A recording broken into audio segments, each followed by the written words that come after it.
This is episode 31 of Return on Reason, where logic meets life in investing. Pat, welcome back. We missed you 2 weeks ago.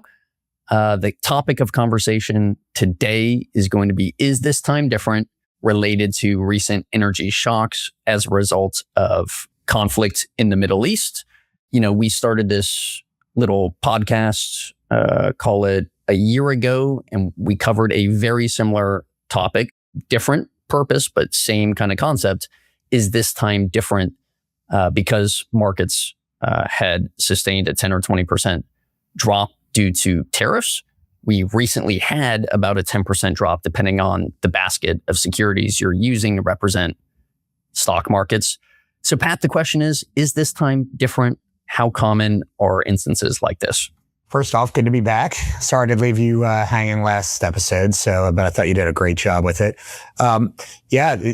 This is this theme of us coming on talking about markets and maybe concerns about the market when there are drops in the market. It's probably not going to be the last time we do this.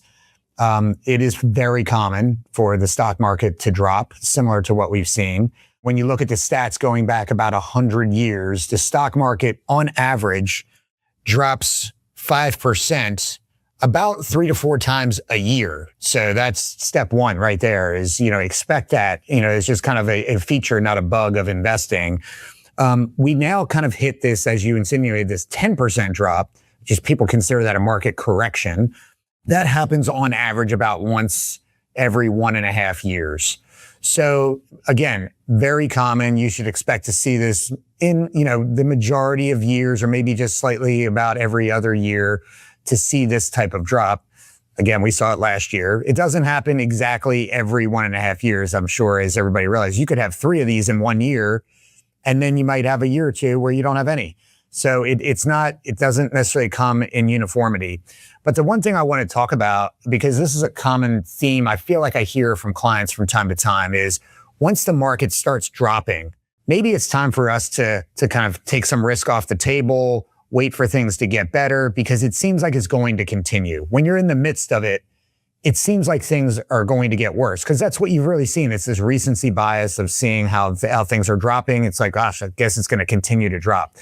And I think the stats are really telling. It's that what I mentioned, the market goes down 10% about once every 1.5 years. The market goes down 20%, which would be kind of bear market territory, about once every 6 years on average. So what you can glean from that is when the market drops 10%, there is about 1 out of every 4 times it's going to continue to keep dropping and go down to 20%. But that also means 3 out of every 4 times, at least historically, it's come back. It never hit 20% losses, and it came back and recovered. So if you are playing the odds, which we know that's what we kind of encourage our clients to do, is there are no certainties, but we want to use probabilities to make decisions. The probability is that this does not continue to go down. Doesn't mean that it can't. Obviously, 25% of the time it does. But we shouldn't be making investment decisions to get out just because the market has dropped thus far. It doesn't mean it's going to continue to drop. I think that's such a great point. And each of those breakpoints, 5%, only about 25% of the time is going to drop to 10%. Only about 20 or 25% of the time is going to drop again. So the odds of that not happening are in your favor. I love that. There's also this disconnect between the headlines and what maybe we're actually seeing in market performance year to date, right? Because the headlines are all about what's going on. Some of that market related, some of that politics related, some of that conflict related. I think it leads to be very negative to the point where, we want to have a conversation. Markets obviously do not like what is happening. But at the same time, total stock market performance year to date for the first quarter, it's somewhere between 0 or 2%, 0 flat or 2% losses. It's not a 10% loss. So what does that mean? It means we had a really good start to the year where stock market performance was, before the events really took off. Large cap growth stocks, they were actually about flat, slightly negative. US as a whole was about flat. Small value international emerging markets, those were all up between 10 and 15% before this started. So despite kind of the doom that you might be feeling, it's not showing that into your investment portfolio. Totally agree. I did just a quick look at, and I think there's one, yes, I think what we've seen is a little bit of a roller coaster in the first quarter. So we had positive gains leading up to kind of the conflict, if you will. And then obviously the market has sold off. It's been a little bit of a roller coaster. I'll kind of get back to where we started in some ways. Like, as you're mentioning, we're close to flat for the year, maybe slightly down, depending on the types of markets you're looking at. I did a quick look at, kind of a diversified portfolio, which I think we've been encouraging our clients as well as our listeners to be really focused on diversifying your assets. It's kind of one of the free lunches you can get in investing. And diversified portfolios actually have done pretty well so far this year, or at least not as bad. I looked at some of the asset classes that are either flat or positive for the year that we invest in. And I found that there's quite a few of them. Small cap value, positive. REITs, real estate, positive. Reinsurance, positive. Bonds are basically flat. Emerging markets, flat. Private credit, flat. Energy stocks, up significant. So there's lots of areas of the market that have done well. There's a bunch of areas that have not done well. If you've been very concentrated, you could have had a pretty extreme result so far in this first quarter. But if you've been diversified, you've definitely weathered the storm pretty well, most likely, and you've probably, smoothed out the ride to a large degree. So for a lot of people, that's a lot more enjoyable than kind of the major ups and downs you get by putting all of your money in tech stocks.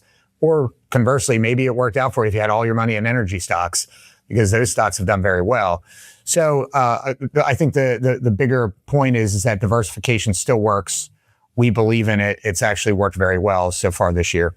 Yeah, I think that kind of leads us, into what are the takeaways, right? Number one, diversification is still valuable, and diversification means one of two things. You're always having to say sorry, or you're never having to say sorry, right? Because you're always having to say sorry. Something's always doing worse than something else. You're never having to say sorry.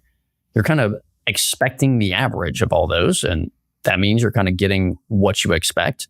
The other big takeaway I have is it is really tough to do multi-level forecasting, meaning could we have forecasted the start of an actual kind of bombings and kinetic activity? Could we have forecasted that? Could we have forecasted the implications on global trade and then the downstream implications of that on asset classes? And the answer is no. And we know that because markets were up before it, right? If they knew about it in advance, we would have expected that to be incorporated into the price. Although the research doesn't really tell us when we can figure out the bottom, there is very strong, compelling research that does tell you one thing you can forecast is current volatility leads to future volatility, which means if you see a lot of volatility in the marketplace, you can expect tomorrow to be pretty volatile as well. That doesn't tell you directionality. It just tells you that the market is trying to figure out exactly what's going on and the implications, and companies and governments are responding to try to figure out a way to make money and come out ahead of this stronger than they were going in. I think this is it's a good time to look backwards, just even 1 year, and to kind of really think through how hard it is to time the markets and figure out what to do with your portfolios from a trading perspective in these types of environments. So if we rewind, it was almost a year ago today, probably, we spoke about tariffs, and that was the big headline. We had a correction in the markets. But think through kind of, if you kind of think back that far, what was happening and how markets reacted. Well, first off, we kind of knew that these tariffs were a possibility. It was part of the campaign. It was part of some of the things that we're talking about. I don't know if anybody knew exactly what that was going to look like, but as it started, the market sold off basically.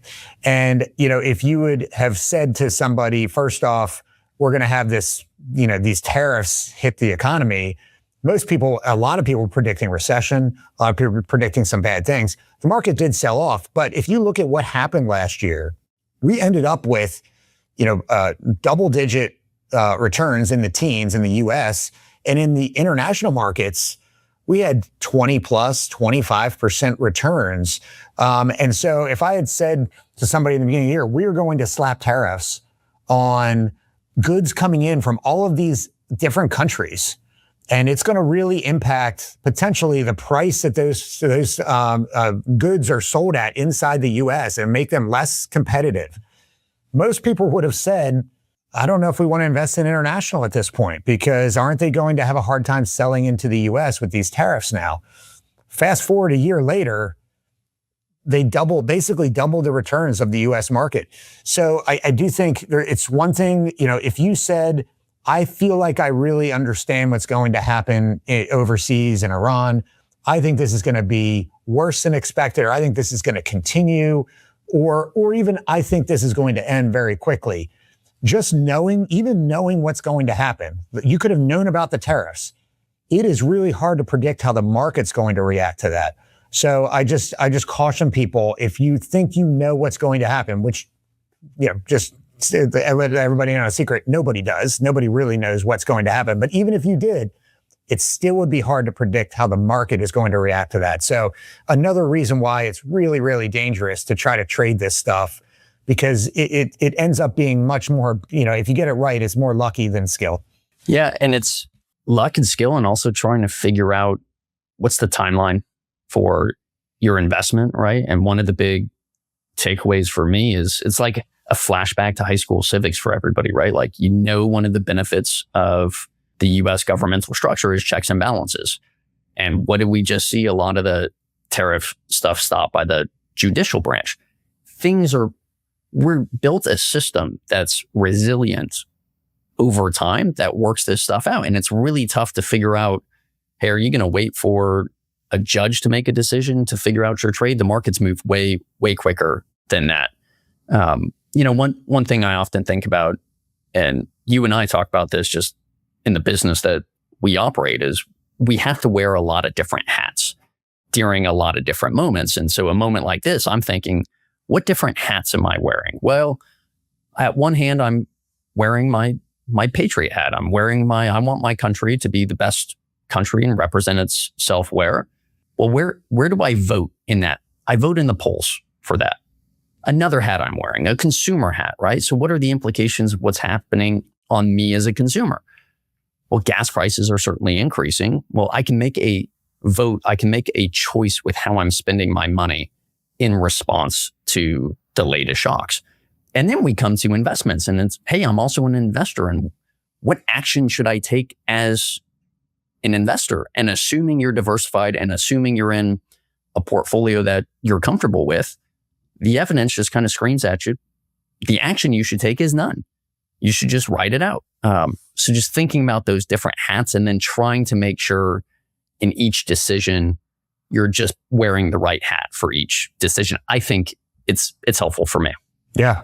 I think it's so easy to let the kind of which hat you're wearing dictate other parts of your decision-making process, which is a dangerous thing. We've always said you should never let politics dictate your investment strategy. And if you find that yourself making decisions on your investments because of your political views, it's usually a recipe for disaster, typically. My dad used to always tell me, it doesn't matter what you say, it matters what people hear. And the truth about markets, they're not listening to us. They don't care about our emotions, what we want to happen, about fear or greed from any individual level. They're accumulating that at the broad spectrum. And I think that's humbling, but it should also be freeing that, it's kind of a battle with our own emotions as opposed to trying to put those into the market. One thing, just as you brought up the kind of the last point of as an investors, our investor hat, I think one thing, whenever you go through periods like this, I think it's good to go back to some basic concepts of, and probably the biggest one for me is, can I trust that the price of the stock market or of an individual stock is fair today? You can make the argument that I think things are going to get a lot worse and stocks are just going to go down. These prices today are not right. They're going to get worse. And that's, I think, a lot of times what people's, in their mind, that's kind of the way they're thinking about things. And I think it's worth stopping and really trying to understand how prices are set and is it a fair price given all the stuff that's happening in the world. And so I think that's one part to stop and say, if I look at the price of Coca-Cola today, how is that being set? Well, we have basically today when the market opens at 9:30, we're going to have millions of people that are buying and selling Coca-Cola, all because they have different viewpoints on how Coca-Cola is going to do in the future. So we're going to have buyers that think Coca-Cola is a good buy at this price. We're going to have sellers that think Coca-Cola is too high or they need to take their money out of it for whatever reason. There's better investment options. But you end up getting this equilibrium for prices, and it's being set by buyers and sellers all over the world. They all have basically the same information. And so I think that is a good sign for all of us that are in the markets, is that everything that we know about Coca-Cola today is getting set into that price, basically. And you have to know something that the market doesn't for you to be able to have kind of an edge on that, basically. And what we know is that, unless you're doing something illegal with insider trading, you most likely do not have information that nobody else knows. So I think there's a good idea, there's a good precedent that you can trust the price because you have all these people that are setting it. The second part I would say to that is just kind of a little thought experiment you can go through in your head of, let's just use the kind of conflict that we're going through. Let's say President Trump came out today and said, the war's over, conflict's over, we are removing our troops. Iran is now basically has agreed, we're going back to normal. The Strait of Hormuz is open. Everything's going to get back to, how it was, or maybe even better. What would happen in that scenario? I think most people would agree that you would probably see prices go up because that uncertainty has been removed now from the equation and people would be more optimistic about the future. Well, that means that prices are depressed today. If you believe that, prices are depressed today because of all the events that are happening in the Middle East. So prices have already reflected some of the bad stuff that's happening. So I think it's a good way to think about things, to say, well, if prices are down because of what's happening over there, that means they're reflective of all the stuff that's known over in the Middle East. And so if those things improve, then prices should go up. If they get worse than expected, so it's already pricing in bad things to happen. That's why the market dropped, it was in a correction territory. What we have to know to have an edge, which I'm not suggesting anybody really does, we have to know something that everybody doesn't. And that's really hard to do. Yeah, it's going back to this point earlier, some baskets of securities have fallen more than 10%, but broadly overall, seems like the health of the market is fine. These are still good questions to be asking because it's probably better to ask somebody other than newspapers trying to sell you advertisements when you go to their website, or get you to return. So I've kind of got a list of questions from things that I've heard that I just thought we could just walk through. I think they're good questions to discuss, and hopefully everybody comes out feeling a little bit stronger. And you might have one of these questions yourself. The first question is, it kind of gets back to this, hey, is this time different? Well, what is this time? This time is like an energy shock. So what are the historical parallels to this energy shock? And is it different? Pat, that's a question I'll let you start with. So it's always different. That's the old adage that those are the most dangerous words in the investment kind of universe is this time different or this time is different, because it usually leads people to selling out of their investments. And it's usually always, it's always historically been a bad idea to do that. But have we had energy shocks in the past? Absolutely. What can we learn from them? Probably not a lot, because there are so many different factors that are going on in the world at the time of, say, in the 1970s when we had an energy crisis. There was really, really high inflation, way more than we have today. It was just a different economy. There was a lot of different factors.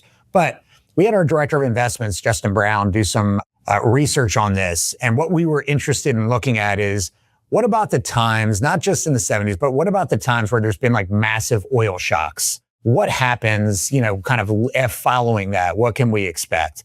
And basically, he went back to 1980. He found enough data to kind of look at this. And basically categorized the market into three different segments. Times when the oil falls more than 30%, times when oil rises more than 30%, and then basically everything in between.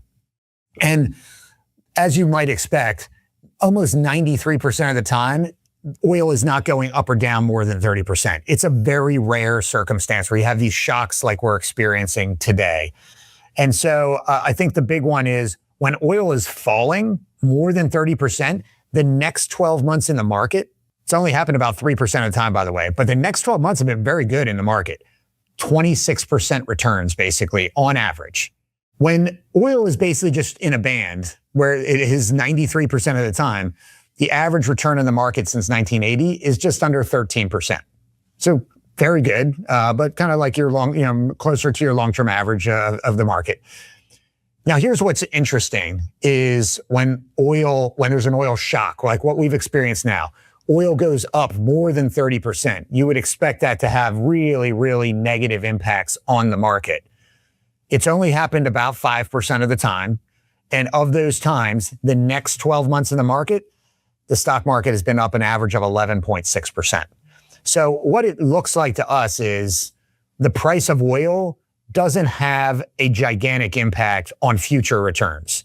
And that could be because the market's pretty efficient and it can see things happening and the future is already priced in and whatnot. But I guess my point here is if you are thinking about making a change in your portfolio because the gas prices at the pump are really high, or you see this conflict expanding and prices in oil could go up, I would just caution you to do that because on average, at least historically, it doesn't happen a lot. So I wouldn't glean a ton from this, but at least the history tells us it hasn't had a massive negative impact on future stock market returns.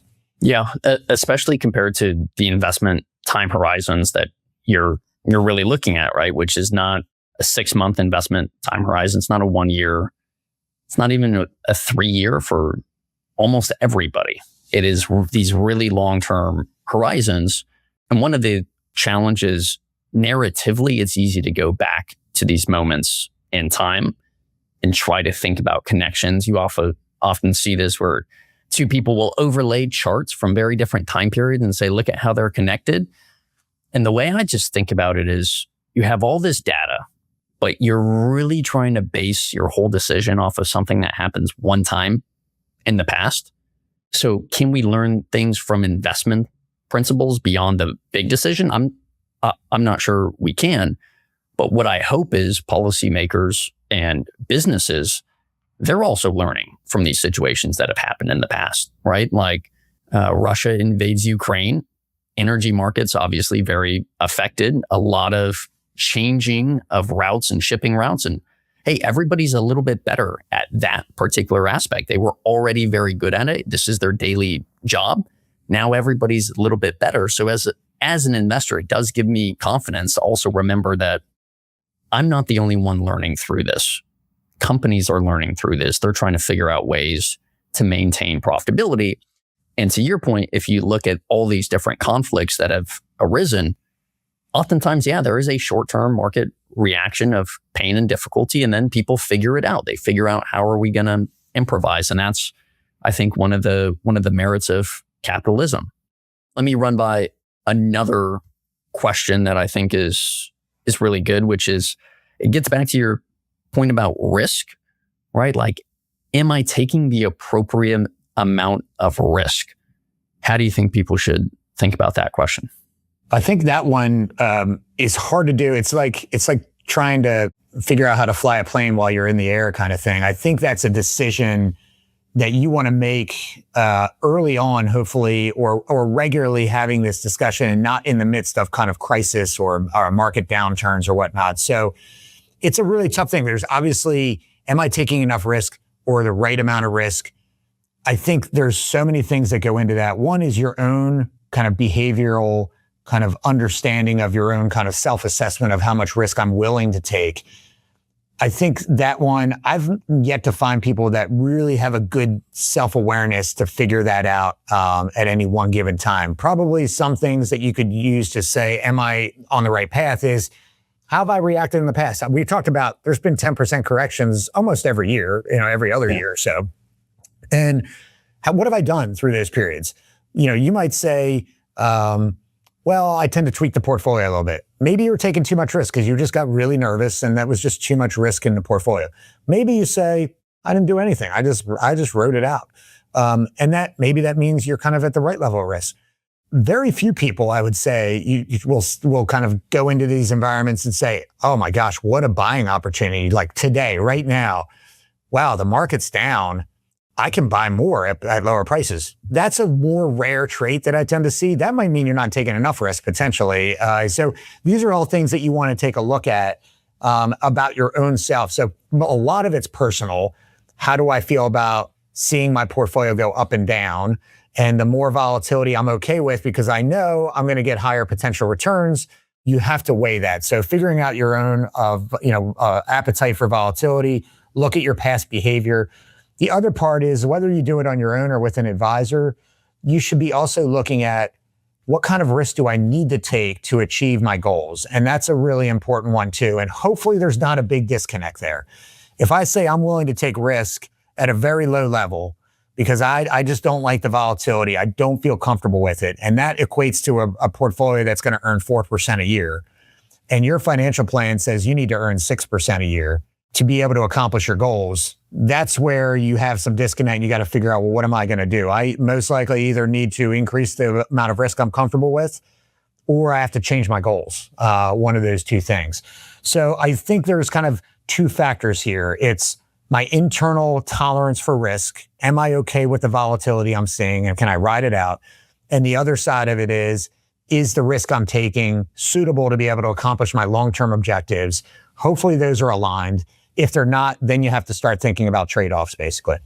The only thing I would add to that, because I think you put it excellently, is making a distinction between what in the business we call compensated and uncompensated risk, which is, hey, if I'm talking about I have a globally diversified portfolio of stocks and a globally diversified portfolio of bonds, and I'm looking at that volatility, yeah, I think you want to understand, hey, am I feeling the heat?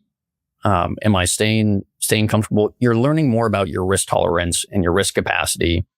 And you should absolutely be trying to think about, all right, well, maybe I learned something new about my risk tolerance. Maybe I'm getting into a different stage of life. I'm getting closer to retirement, which you always say is the riskiest day of your portfolio's life. Hey, maybe I do want to revisit this. Let's try to take the emotion out of it. Let's set a calendar appointment, go talk to somebody in a month or two, and just let them know how I was feeling at that moment. And then there's the second point, which is uncompensated risk. And this is, hey, if you have a lot of your net worth tied up in a very few small individual positions where you have a lot of individual stocks, and if we're talking about dispersion of baskets of stocks, you're going to see wider dispersion of returns for individual stocks. From that standpoint, I think now might be as good a time as there ever is to think about getting into a more diversified basket, or trying to think about getting out of an active fund into an index fund that does something very similar with more diversification at a cheaper cost that's more tax efficient. So I do think there's kind of this, hey, should you make these big changes? No, but this might be an opportunity to make incremental changes that actually put you in a better position. But as you and I will attest, it is very tough to tell the difference between those two things sometimes in the moment. Yes. And just going back to the idea of your risk tolerance, and let's just say there is a disconnect with, you're just not comfortable taking risk. And that risk that you are comfortable taking is not enough to earn your returns. Is there anything you can do to get more comfortable taking risk? It's a question I think about a lot because I guess my initial take has always been that this is stuff that we're hardwired with probably at a very young age about how and maybe even, basically genetics through hundreds and hundreds and thousands of years on how we survived basically as a species, is that when we saw danger, we ran. It was kind of the fight or flight. And when we see danger, our brains are wired to get out. And so I do think that is a challenge. One thing I would just say is I do think there are things you can do to incrementally help that. And some of that is just building a philosophy and a discipline that you really believe in and you have confidence in. And that can get you through a lot of periods versus just looking at prices and saying, oh my gosh, I've lost 10% without having a philosophy or discipline behind it. And I think there's kind of this progression that happens as an investor. And I would just encourage people, I think those that are listening to this podcast, hopefully this is helping you. But I think it starts with knowledge, that you have to build some knowledge in how markets work and how prices are set. And do you trust that prices are correct? Those are things that, with knowledge can kind of come a little bit more confidence in the markets themselves. Confidence that over time, prices tend to go up for lots of different reasons. Over time, that diversification works. So all of these things that you can kind of build upon, it starts to build confidence. And then finally, I believe that creates discipline. So it's kind of this 3-step approach of first build your knowledge. That will create confidence in what you're doing. And then when you're confident, you will have discipline to get through periods like this. So just hopefully it's an encouragement for people that are listening that, you kind of take those steps. And there's lots of different ways you can build your knowledge. We're not the only podcast. There's lots of places you can go to learn. Hopefully you're getting it from good, trusted sources. And that, I think, will help you along the way. I thought you were going to say go skydiving, but yeah, education, knowledge, confidence definitely seems like more reasonable perspective. One of the things you mentioned was, is this an opportunity? I've kind of heard that a few times. And what you had said was, if it is an opportunity, maybe you weren't invested right in the first place. Maybe just expand on, is this an opportunity because markets started the year great, then they fell a little bit. So it doesn't seem unreasonable to think that if this all gets solved, we would go back to a very similar place than before it happened. Yeah, and nobody knows the future, so I don't know what's going to happen in the next 3 months, 6 months. I do have some data that came from our investment committee as well that I'll go over in a minute. But what I would say there is the only thing I know with any probably high degree of certainty is it's a better time today to invest than it was a month ago. When prices were 10% higher than they are today, it's better today because you can buy at lower prices. What the next 3 months or next 6 months are going to do is anybody's guess, but it is better than where it was. So if you were thinking about investing a month ago and you were lucky enough not to make that investment, you still are sitting on cash, I would say, you should be considering doing that, investing. Maybe it's not all at once. Maybe you're putting a little bit in if you're nervous. But I do want to go back to that concept. And again, we like to think about perspective in all of these things of what's the history told us about these items. It doesn't tell us what's going to happen in the future, but it gives us some, I guess, view into the past and historical reference to say, okay, this is similar what's happened before. And our investment team basically put together some data on all major crises the U.S. has been in since 1950. There's been 15 of them, surprisingly. So obviously there's been like major wars like Vietnam, but then we have smaller things like what we're doing today. And just looking at the data, basically what we want to look at is once we kind of got into these conflicts, what happens next? What happens a month from now, 6 months from now, a year from now, 3 years from now in each one of these areas? And not surprisingly, some are good, some are bad. There's no kind of uniform, hey, 3 months later, it's always great. But what we find is, if I just kind of look at on average of, let's say, the last 15 of these conflicts, 1 year later, 64% of the time, markets are positive. So that means 36% of the time they're negative.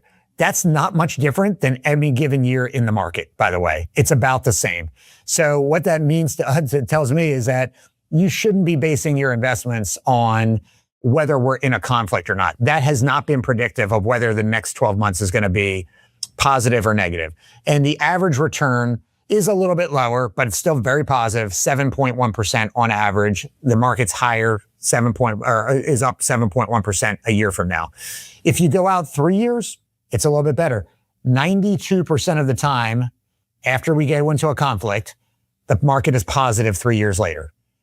The average cumulative return, so if you add up all those 3 years, has been 29%. So a little bit less than 10% a year you could expect, at least on the average of these 15 periods that we've had. So again, going back to, for most of us that are investing, our time horizon is more than 3 years, or it should be if you're investing in stocks. And when you look at the data, it's overwhelmingly, at least in history, it makes sense to stay invested or to keep investing through these periods, because 3 years later, 92% of the time, the market's positive.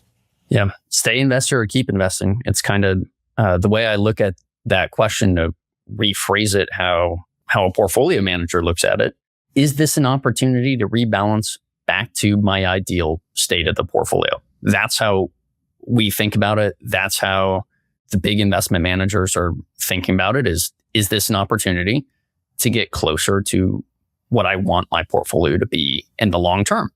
And so if you view it through that lens, if you had, say, some extra cash sitting on the sideline and, hey, this might just be the spark. Okay, fine. We don't know, but getting closer to your portfolio, given equity markets have run up, it's probably buying bonds. So it's not the worst thing. If you're an accumulator like me, my next paycheck that goes into my 401k is kind of, that's a little bit cooler than the last one, but whatever, that's a rules-based system kind of happening in the background. So I think there's, what action should you take? And then can you feel a little bit better? Yeah, I think you can feel a little bit better. The last question I want to talk about is, what does this mean for bonds as diversifiers? I just kind of mentioned, hey, since stocks have kind of cumulatively been up over the past few years, target portfolios are likely slightly overweight stocks. So you would be purchasing bonds. Inflation expectations potentially rising. We kind of saw this in 2022. Are bonds still great diversifiers? Would love you to open with that. The short answer is yes. I believe they're very good diversifiers. I think some people think, oh, when stocks are down, bonds always go up. And that's why it's a great diversifier. That's in technical terms. If you had that would be what's called negative correlation, meaning when one goes down, the other goes up. That's not really the case with bonds. Bonds are more closer to a zero correlation, which just means they're independent of each other in a lot of ways. So we're in this environment where bonds are basically flat this year and stocks are down slightly. So, some people might say, well, it doesn't seem to be working. When the stock market was going down, bonds weren't going up. Sometimes that happens, but it doesn't mean that the stocks going down were driving the bonds down or anything like that. There just happened to be the case. So, when we look at bonds, though, you still want to go back to what is a bond and why would it be a good diversifier. I think that all of those characteristics are true, which is bonds are essentially IOUs. You are giving your money to a government, to a company, to a state municipality or something like that, and they're promising to repay it with interest over some period of time. It's completely different than a stock. The stock, you're just getting a share of future cash flows. Basically, you have ownership in a company. Stocks can go to zero. Stocks can go, companies can go out of business. Companies can go through long stretches of really struggling. Bonds are a little bit different. Yes, companies can go bankrupt, but in general, as long as that company is around, they have an obligation to pay it. So for most people, bonds are a good diversifier in the portfolio. It provides stability, safety, income. None of those things have changed. I still think it's a really good tool to have in the tool belt for a lot of investors. Yeah, and when I get this question, I think the anchoring point is 2022 when stocks fell and bonds also fell. And so maybe just highlighting potentially a few different points from there that I think is important to consider. Going into 2022, rates were really low, which means you have a low, kind of think about it as a coupon, as a hedge against future rising rates. So if your rate's 0 and it goes up to 1% and you have a 1-year duration bond, you lose 1%. Well, fast forward to today, where rates are 3.5 to 4.5, kind of 0 to 10 years. If you have that same one-year duration bond and rates go up 1%, you're still getting a 4% coupon. So now your future return for the year is kind of 3%. It's not the end of the world, but you have this higher starting value that helps protect against future increases. And that really just makes the bigger question, making sure your bond mix is appropriate, right? And, for most investors, things like long-term bonds are actually going to have volatility that maybe looks a little more stock market-like. So maybe you should think about not doing things like that and trying to figure out the right balance. So there is some nuance to that question, but I think it's absolutely fair. There is potential for uncertainty when it comes to interest rates, but that doesn't mean that, to your point, bonds are still not a great diversifier, because it's about the combination between your bonds and your stocks getting you back to that average. Yes. Yep. Totally agree. And I think that, I haven't heard many clients complaining about bonds necessarily, other than I wish they earned more, but that just you kind of have to take what they give you in a lot of ways. When you have lower rates, we usually don't tell people, well, just get out of your bonds and put it into stocks, because you're just completely changing the risk profile of your portfolio. But yes, we still believe bonds are a very good investment to have in your portfolio for certain investors that just don't want to deal with the volatility of the stock market or need some little bit more stability. Maybe they need that because of retirement income or different things like that. So maybe we could just end with just kind of final talking points of like, well, what should you do? I think the one thing we've hopefully stressed through this is not much. We don't think you should be tinkering too much with your portfolio, but I don't want to say there's nothing you should do through these periods when you see market declines of 10% or so, or more maybe. So one is that it is always an opportunity for two things in my mind. One is rebalancing your portfolio. So is this changing the mix that you have outside of what your kind of stated goals are? So if you wanted to be a 60% stock, 40% bond portfolio investor, has it changed substantially off of that? And if it has, it's probably an opportunity for you to bring it back in balance, so you make sure you keep the same amount of risk that you were hoping to have in your portfolio. The other part I would say is, does this give you an opportunity to save money on taxes? So have things that you've purchased recently gone down in value is an opportunity to take some losses so you can use them against future gains, called tax loss harvesting. We've talked about it in prior episodes. So those are just simple things that we think investors should just be looking at whenever there's periods of kind of dislocation in the markets. Because remember, not everything's kind of flat. There's things that are up a lot and there's things that are down a lot. And so you may be able to have opportunities to kind of trim your portfolio, prune it, get it back into tolerance, and make sure that you're taking advantage of everything you can from a tax perspective. Yeah, I think those are actions you take with your portfolio, and I thought what you said, actions you should take personally, I think are as powerful, which is education, getting the right perspective that's not clickbait or doom scroll, but hey, let me try and become more educated about what this means for stock markets. That leads to confidence, and that confidence leads to discipline. And then, it's rinse and repeat, right? Like, I think a lot of our clients, they've been through this a few times with us. And when you've been through it a few times, you get more confidence each time. Some people like to check back in and get, hey, like, let me just make sure. We get this comment all the time that's it's kind of like, I know what you guys are going to say, but I just kind of want to hear it again. That's not the worst thing in the world. That's actually a very good sign. So thank you for sticking with us. And with that, we'll sign off.